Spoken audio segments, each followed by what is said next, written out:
I am at the Retiro, and I'm going to talk about meeting your teacher, or the first session, the first meeting with your teacher, and what as a student you are looking for. What are the issues? What are the problems? So I'm going up the hill towards the statue of the fallen angel, the devil, basically. At the end of this road there is a statue of the fallen angel. So the question is, two questions really. Why do you need a teacher, and why do you need English? So the first session is all about getting to know your teacher and your teacher getting to know you. There's no escaping this introductory period. The first session is all about getting to know people, getting to know each other, getting to know your teacher, and your teacher getting to know you. Of course, this works well for one-to-one classes. So getting to know each other is important because, first of all, we work better with people we trust. From our perspective, a student-teacher relationship, the sooner we identify the needs of the student as a teacher, and the student identifies what the teacher can do for them. More importantly, the student can identify the style of teaching of the new teacher. If it's your first teacher. Hopefully the teacher will assess your style of learning, how you learn, but this will take time. In the first session, if you like, it's just a matter of getting to know each other. So in the first session is just a question of building or starting the first steps of building a good relationship with your teacher. The first thing that has to happen when you meet your new teacher is to get to know each other and to assess more or less the needs of the student and the student's the style of teaching. So let me talk a little bit about a background, about some aspects regarding students, especially students who are beginning their training, their lessons, the first time maybe they're having a teacher for their classes. So the first thing is that students don't know what they need.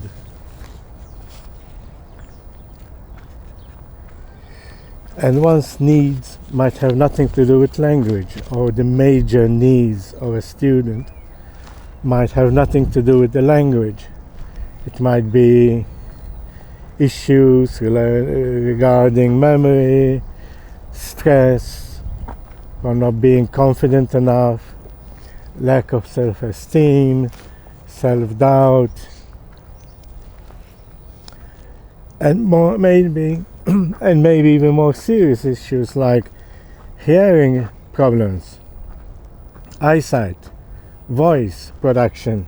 If you're listening to me now, my cheeks are frozen. I'm in the Retiro and it's very cold this morning, and my cheeks are frozen. I cannot move my cheeks. Secondly, and equally more important, is that students assess their needs by how difficult they find sections of a book, if they've been studying a book, or maybe trying to listen to television or a film, trying to have a conversation with other people and find it very difficult, But unfortunately, these are not the primary causes. Language is not the primary causes. Let's look at these people training here. So the primary causes might not necessarily be language related, but rather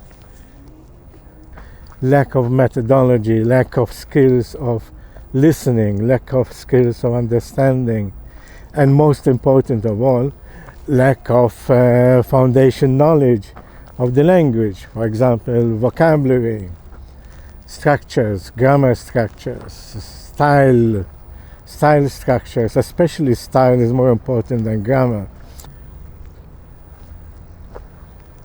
Let's get out of here. So a second issue could be lack of vocabulary, lack of appreciating the differences, the nuances, and of course there's the all-present problem of culture. Culture is a big problem because the language reflects the culture, and we use language to describe our culture. Question of formality, informality, context. So your needs are not necessarily your language needs, but maybe you don't have the skills to learn, the methodology to learn. And because students tend to focus on things that stresses them, that bothers them, that affects them, they fail to consider the important stuff, their experience. Okay, we're coming up near the statue of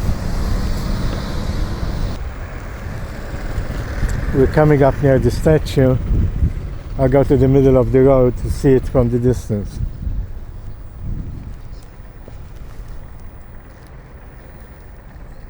So that's the statue in the distance. Behind those two police motorcycles, there's the truck coming in front of it now.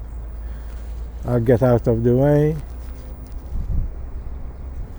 One thing you can do is to take notes, to write down words you don't understand, but write them in a way phonetically, as if you're describing them, as if you're pronouncing them in your own language, so that you can reproduce the sound of the word. And then maybe with the help of your teacher, you can figure out what the word is, and of course from there the meaning. Another issue is that obviously sometimes people don't prepare for conversation. They don't prepare for the film. They don't prepare to be with the teacher. So this is another aspect, preparation. Without preparation, you're not going to go too far. Another important point is that you have to distinguish between learning the language and passing exams. The two are not connected. There's no connection between passing exams and learning the language. So if you want to pass exams, make sure you find a teacher who will help you to pass exams, who has the training or the experience, better the experience, to pass exams, to help you pass exams. And of course, once you pass the exam, it doesn't mean that you're super proficient in English. It doesn't matter what the certificate says. What matters is your experience and your opportunity to practice the language.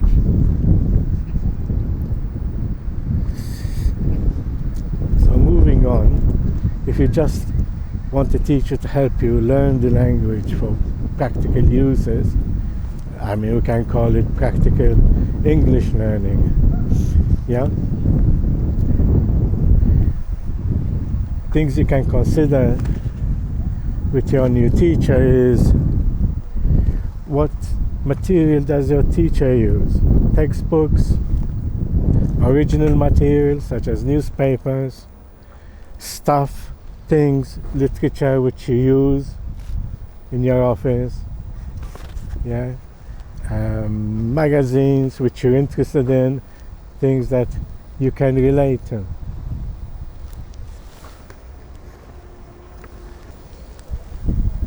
So another important aspect from what material your teacher uses is, does your teacher use an open style? Basically, you turn up, you find a problem, you discuss an issue, you discuss something in the news, and you start the lesson from there. You start your session with your teacher from there.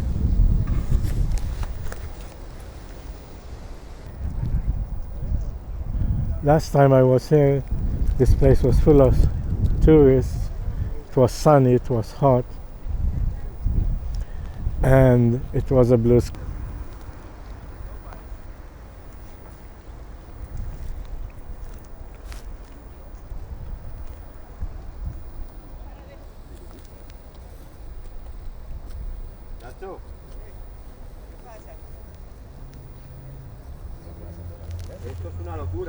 The little devils look quite cute. One thing teachers are not too keen about is when their student or prospective student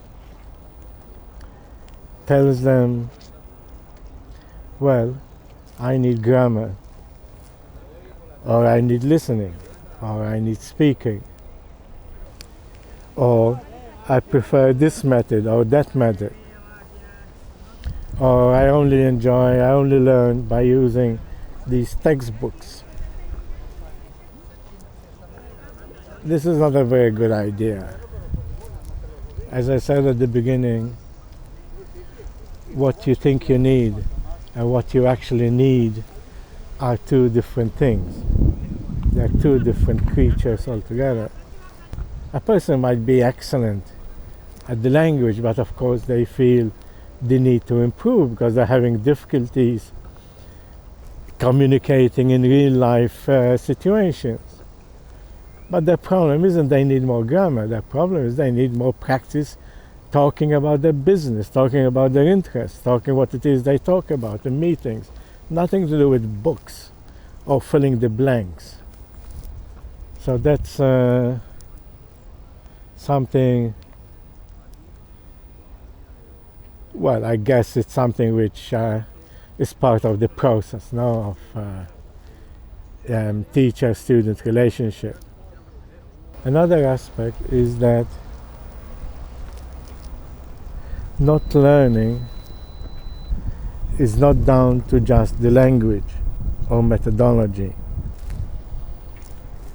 Many issues relate to, as I said, fear of mistakes, especially fear of mistakes. Fear of making mistakes can keep a student years behind what is expected of that student. Shyness. Being shy is not very helpful. And this is why you need to build a relationship with your student. Because being shy is a killer. I'm not saying that you should be an extrovert and a nuisance, but being shy is really a killer. Okay, let's wait for this plane to pass.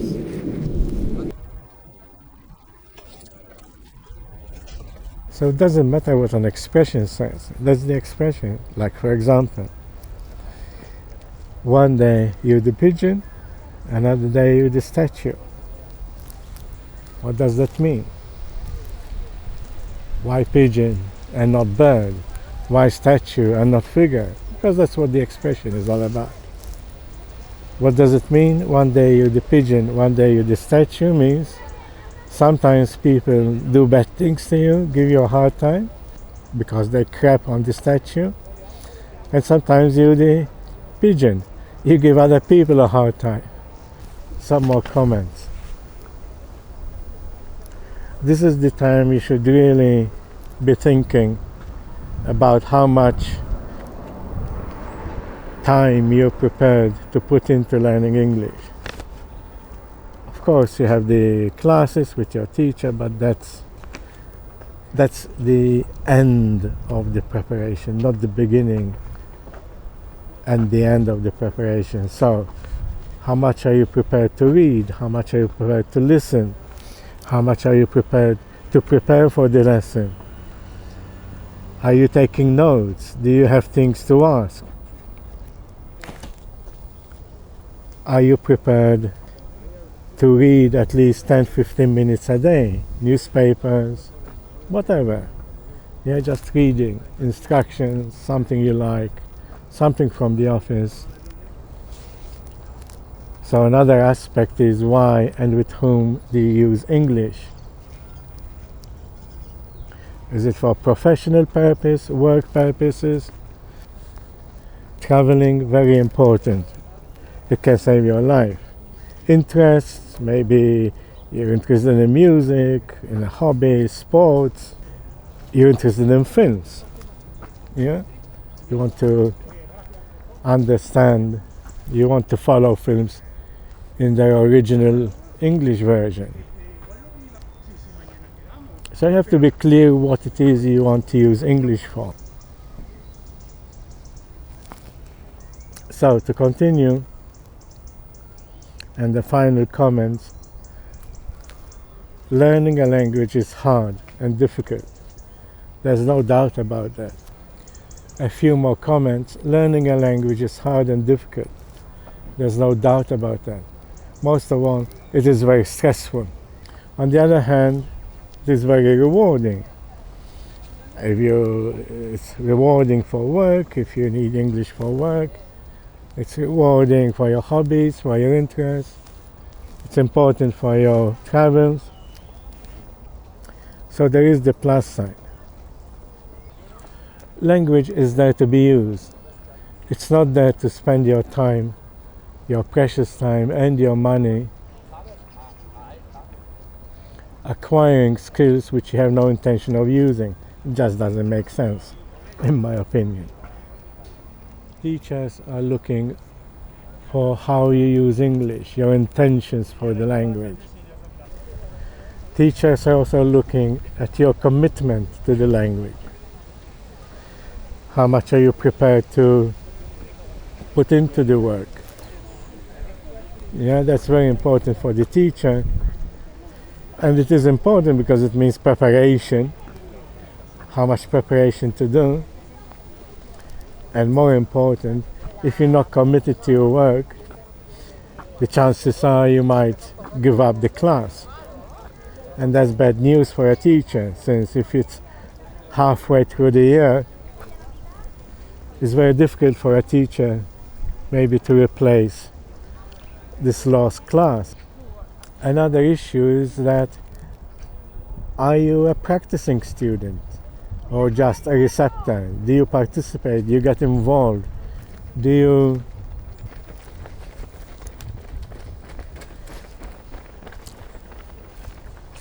you ask questions? Do you have opinions? Can you hold a conversation?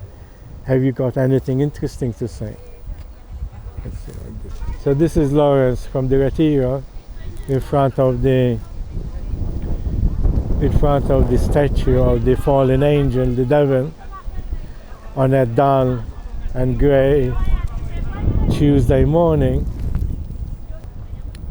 And all the best. Thank you.